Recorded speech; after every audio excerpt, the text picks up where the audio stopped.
Hi, I'm Jenna Wallace, and I worked with Abby Landine on our efforts to change the student dress code for Fishers High School. High school dress code states that anything that is inappropriate, immodest, or distracting is going to have a conference. Although Fishers High School dress code is a lot simpler than other schools, we still have many rules that only target girls.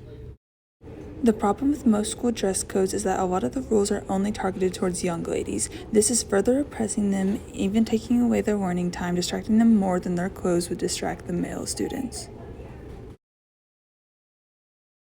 The reason schools have dress codes is to create a more serious atmosphere and enforce safety and to cause less distractions. As for some rules we want to stay enforced that are targeted at both men and females for our safety, like the no slippers or blankets rule. For rules that we do want to get rid of for young ladies are the shirts that reveal midriff, shirts that reveal lack of undergarments, shorts and skirts that need to be of necessary length. We also want to get rid of the rule against spaghetti straps and tank tops. The rules we wish to change are the removal of the word immodest, take away the rules targeting girls, and help the reinforcing policy. We wish to get rid of the word immodest because it's more of a sexual reference from lack of covering up targeted more towards females. Next, we want to get rid of the rule that states shorts, skirts, and dresses need to be an appropriate length. Mr. Schooley said they had a lot of discussion on this rule because the word appropriate is very open-ended. But then adding the fingertip length rule is very hard because all girls' arm lengths are different. Since all bodies are different, one skirt would look different on each and every girl. So this isn't banning the skirt at this point, this is banning the girl's body. Now, Mr. Schooley was really against the dress code rule against tank tops because he thought that wasn't really school appropriate. But I gave him a different perspective because we are required to come to school every single day. It is not a choice, and some families simply do not have enough money to afford clothes for all the days of school. And if laundry is backed up that day especially, it would be even harder.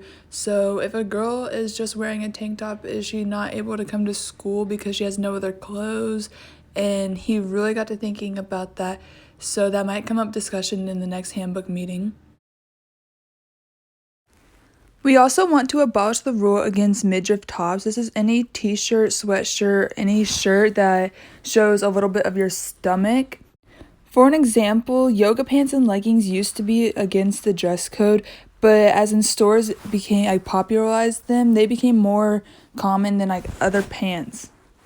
We also wish to abolish the rule that states shirts that reveal any lack of undergarments, because this rule is understanding you can't show your privates all over school, but as times get more progressive, wearing a bra isn't considered a business normal anymore.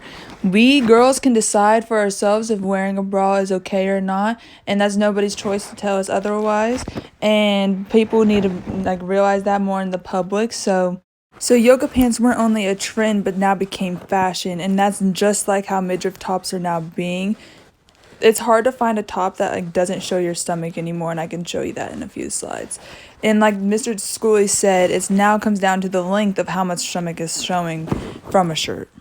So I think girls know what is right and wrong to wear to school and what is appropriate for school environment. Obviously, we're not going to just wear a bra to school, but if we're not wanting to wear a bra under our shirt that day, we should be able to have that choice. I feel as if this rule is very unnecessary and very objectifying to girls. It is only there to objectify us, and shaming girls for not wearing a bra is very not okay, especially not making it a rule, being able to take a girl out of class for a personal choice for their own body. It is not anywhere in the rule book that you should have to wear a bra to school. In the next slide, we'll show you an example of a girl getting actually taken out of school.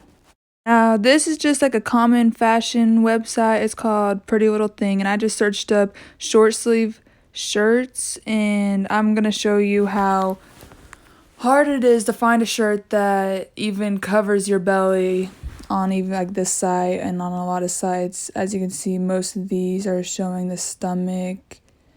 So it's hard for girls to even find a shirt that you can tuck in your pants anymore. It's just the fashion.